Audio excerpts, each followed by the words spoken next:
So Vishnu Sahasranamam is the 1,000 divine names of Lord Vishnu. It is written in Sanskritam. It occurs in the Mahabharata. So because it is in Sanskritam and most of us have not studied Sanskritam, we've studied our own mother tongues, I thought I would go over some of the letters and the pronunciation and how it is written in other languages. I've shown here the Sanskritam letter, the English and the Tamil. I apologize, I don't know the Kannada and Telugu script, so I couldn't put the equivalents there. But maybe as I talk, those who are reading in Telugu and Kannada can sort of transfer it or translate it to the letters in that language. But some of the things that I mentioned will apply in all the languages. So if we start with the Sanskritam letters, we start with the vowels. So for example, I've shown here, this is A. In English, it is written as A, and in Tamil, of course, it's A. So for example, A is Ananta. So this is the short A, right? A, which is the second one, in English, it's written with a line above. So whenever, if you're reading English and you see a line above, either an A, I, or a U, it's a long vowel. So here it's A, as in Aditya, right? Then E, Indra, and then E with the I, with the line above it is E, the long E, Ishwaraha. And then you have U and U. U as in Uma and U as in Urmila.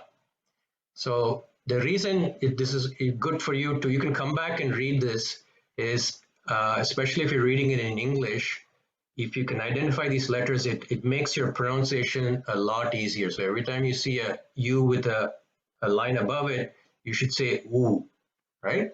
And then next, R. Now here in English, you will see a R with a dot underneath it.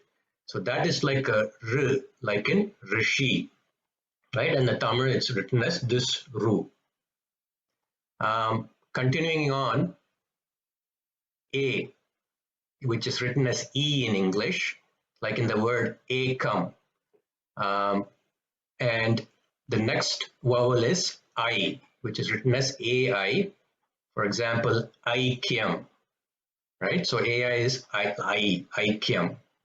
O, which is written in English O, Ojas. And O is AU. So for example, Aushadam or Suryo. So that O. Now, there are some alphabets in Tamil that don't have equivalents in Sanskrit, but these are the Sanskrit vowels that will be used. And this is the way that you pronounce those vowels, okay? Now, along with the vowels, there are three other things. One is called the Ha sound, which is written as HA in English, which is like Hanuman, right? Ha sound. Then there's something in Sanskrit called Anuswara, where they put a dot above the letter. And that is really the im sound. And in English, it is written as M with a dot.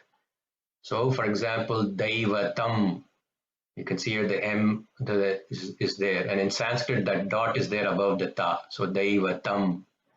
So that's the im sound. Now don't worry, you don't have to memorize this. I will send you this document. I'll also post the recording. But as you go to a couple of classes and you start to get a hang of the pronunciation, come back and revisit this. And if you really spend a little bit of time understanding this, it'll go a long way in helping you to pronounce things correctly. Okay, the next thing is in Sanskrit, it's written like two dots. It's called a Visarga. And in English, it's written with an H with a dot on the bottom. And I think Tamil is also double dots. I think Telugu Kannada is also double dots, but I'm not exactly sure. So when you put that double dots at the end, for example, the example here is it's Namaha, right? If the dot wasn't there, the Visarga wasn't there, it'll be Nama. But if you put the Visarga, it'll be Namaha. Now, when it follows a E sound, it becomes Shaktihi, Shaktihi. Right? Because there's an E before that. If we didn't have the Visarga, it will just be Shakti. So, but with the Visarga, with the H dot, it will be Shaktihi. And then when it's after an U sound, it becomes Vishnuhu. Without Visarga, it's Vishnu. With Visarga, it is Vishnuhu. And in Sahasranamam, usually when this Visarga comes at the end of the line, we do these pronunciations. When the Visarga comes in the middle of the line, we don't do these pronunciations. So I'll explain that when we get there. So you will see this H dot Visarga in a lot of places in the text so that you understand how it is. So it is either Namaha, Shaktihi, or Vishnuhu, depending on if the previous sound is a A sound, or it's a E sound, or it's a U sound. Okay, so this is the Visarga. So these are the main vowels. Now when you get to the consonants, okay, let's just take one set, which is what's called the gutturals or the ka, right? So the first letter is ka. Now there are 4 variations of this consonant. There's ka, ka, ga, gha, and nya. So in Tamil, in Telugu and Kannada, you have equivalents for each of these 4 consonants. But in Tamil, there's only one ka. So if you're reading from Tamil, the notation you have to follow is a subscript notation where the first ka is just ka, implied, one is implied there. The ka is ka with a subscript of 2, ga is ka with a subscript of 3, and gha is ka with a subscript of 4. So the first ka, now in Sanskritam, this letter is ka. I think in Hindi, if you just see this, it might become ik. But in Sanskritam, this ka letter is really 2 letters, ik plus a. So we have to say ka. Some people, if they might read Hindi, they might say ek. But the same thing written in Sanskritam won't be ek, it'll be eka. Okay, so this ka is always a ka sound in Sanskritam. So example word is kamala, right? The second ka is called a mahaprana, and this is very important. Mahaprana is where you give more emphasis on the consonant. So the way that I was taught when I learned Bhagavad Gita is, for a mahaprana, if you put your palm in front of your mouth, you should feel that air blow coming. If you feel that air blow, that means you're pronouncing the mahaprana correctly. Most people who chant Vishnu Sahasranam correctly will get the mahapranas correct. You can tell by that, right? So for example, this ka will be like shankha, sukha. It's not sukha, it's sukha. So you have to put a little bit of emphasis on it. It's a soft consonant, but you have to put an emphasis on that thing. The third ga is like ganga. It's ga, but it's not a mahaprana. There's no emphasis on that, ganga. The fourth one is gha, ghatam, right? Ghatam. And this na comes in shankha, and the Tamil equivalent is given here. So the important thing in Sanskritam is you must get the mahapranas correctly. So the ka and the gha, that sound must come. And you should not mix it. You should not say ghamala, which is not right. It's kamala, right? And you should not say katam, it's ghatam. So this pronunciation is very important in Sanskritam. And generally, I come from a Tamil speaking background. We probably struggle more with this than possibly people who come from Telugu or Kannada or even a Hindi background. Okay. Now that's the Ka series. Similarly, there is the Cha series. Cha, which is Chandraha, which is written as CA. Then the next is Cha, which is Chaya, Chaya, which means shadow. So that's a Mahaprana because you're giving more emphasis. Third letter is Ja, like Japam, Jalam. No, it's not a Mahaprana, no emphasis, but it's a harder sound. And then finally, Cha, Chashaha, which is Mahaprana. And this letter doesn't occur too much in Sahasranamam, so you don't have to worry about that too much. And then this Nya, I'll go over all the Nyas later, Yajna, Yajna, right? Now, when I started to learn Bhagavad Gita, I started with Tamil, okay? Personally, I found it a little difficult because every time I would see a Ka, Ka2, Ka3, Ka4, immediately my mind had to say, okay, Ka2 is Mahaprana, I had to do this, Ka4. I found it personally, I found it difficult. So I switched over to English. And in English, because the letters themselves are totally different, somehow I personally felt it was easier to pronounce it in English. But it's up to you. You can read it in Tamil or you can read it in English. But you read it in Tamil, please make sure you look at the subscript and pronounce the sound correctly. Okay. And then we have the ta, which is, for example, first ta is tasya. Then the second Mahaprana tha is like partha, stala. So that with that little emphasis. Third da is dasharatha. This is not a Mahaprana, dasharatha. And then the final da, which occurs quite often in Sahasranamam, dharma, dhyanam. You see, if you put your palm in front of you, you will feel that air blow, dharma, dhyanam. And then the na, which is Narayana. I'll come back to the nas because those are also very, very important. Then the first na in the Narayana is in Tamil we write it na like that, and in English it will be written as na. Now continuing on, don't worry, you don't have to memorize this. You can always come back to it. Is the ta series. So the first ta is ishtha. Okay, and then the next is here. What you do is I've explained that we have to take the tip of your tongue and roll it back, and then you'll get that sound. The second one, the ta2 is patati, patati.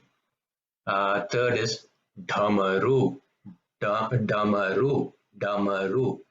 And the fourth Mahaprana is dridha, dridha, right? And then the final na I will cover later on that na. And then finally you have the pa series, right? First pa is padma. Second is pa, phalam. Now I think in Hindi this second pa, the letter, I think they say F in Hindi, but in Sanskrit it's not F, it is phalam. Okay, phalam. Third one is non-Mahaprana, balam, strength, balam. The fourth one, which you will see a lot in Sahasranamam, is Mahaprana, bhayam, padmanabha, padmanabha. Okay, the emphasis on that. And then finally is ma, is in mangalam, mangala, right? And then you have the semi-vowels, which are written as Y-A-R-A-L-A and va, which is ya, ra, la, va. There's only one la in modern Sanskrit, and Tamil has two las, but there's only one la. So ya, yasya, yajna, ra, ramya. So there's only one ra in Sanskrit. Yeah, I think Tamil has two ras. La, Lakshmi, and va is Varaha, Vasudeva. So those are the vas. Okay. Now these areas we need. Okay, sa. This we have to be very careful because a lot of people tend to make mistakes here. So in Sanskrit there are three of them. The first one is sa, which is sa, the regular sa, Saraswati, Saraswati. The second is sh, which is written as a S with a slanted line above the S with an A, and in Tamil it's this. So this is like Sharanam, Sharanam. Now I've noticed that people who have Telugu as their mother tongue, I don't know, there's something, either one sha is missing or it's inverted. Sometimes they tend to say Saranam, which is not the correct pronunciation because this is a Sanskrit word. It should be Sharanam, right? And not Saranam. So when you see this sha, it's Sharanam. So because if you say sa, it could change the meaning. So for example, if you say Shankara Namostute, it means I bow down to Shankara, I bow down to Shiva. But if you say Sankara Namostute, Sankara in Sanskrit means a mixture or a blend. So what you're saying is I'm bowing down to a mixture or a blend, which is totally a wrong meaning. So that's why it's important that we say that sha sound properly. Now, there is another sha in Sanskrit, which is slightly different, and some people tend to get confused. For this sha, which is written in English as S with a dot underneath and an A, and in Tamil it's written like that, you have to sort of roll your tongue a little bit back and say it. So you say Purushaha, Purushaha. While that other sha is sort of more, you don't roll your tongue that way. So the best example I found is one word that has both the two shas to indicate the difference to you. So for example, here This word is Vishesha. Vishesha. If you notice that second sha is a little bit rolled, you roll your tongue and you say that. So it's Vishesha. Vishesha. It's a slight distinction, but there is a distinction in that. Okay. As we go and we learn, we'll come back and as you do the revision and your corrections, come back to this because this is one area where there's a lot of corrections on there. And let's look at the na. The na is also an area where you have to be careful. The first two nas that you see here are the ones that are most used. The first na, which is written as na in English, it's a flat na. The tongue is flat. Narasimha, right? Narasimha. The second na, which in English is written as N with a dot underneath and an A, and in Tamil we say it's a Munushree na. It's like Narayana. So you have to again fold your tongue a little bit towards the back to say it. Narayana, Vishnu, Vishnu, right? So those are the two main nas that will occur, and you have to distinguish between the two. Now the other two are more nasal sounds, which, for example, the ing sound will be in Shankha, Shankha, or Ganga, Ganga, right? And the other one is Yajna, Yajna. You see there's a little bit of a nasal sound that comes. So basically, to chant Sasanamam properly, if you get the Mahapranas right, you give emphasis on those Mahaprana consonants that we talked about, like Pa, Bha, Cha, Ja. You get that right. That's one part of the puzzle. You get the Sa, Sha, Sha, that sound if you get that right. And the two Nas, you got covered most of your bases and your pronunciation will be excellent on that. Okay. I know I covered a lot here. Don't worry about it. I will send the recording. I'll send you this. As you start to learn, especially this is be useful for you if you're especially in English, because suddenly you look at it and say, okay, what is this N with a dot underneath, or what is this S with an A? As long as you remember that and memorize it, it'll come very easy. And not only Sahasranamam, even if you get another Sanskrit slokam from another stotram written in that notation, immediately you will be able to pronounce it correctly because you know exactly what letter produces what sound in the languages. Okay, so that is just an introduction.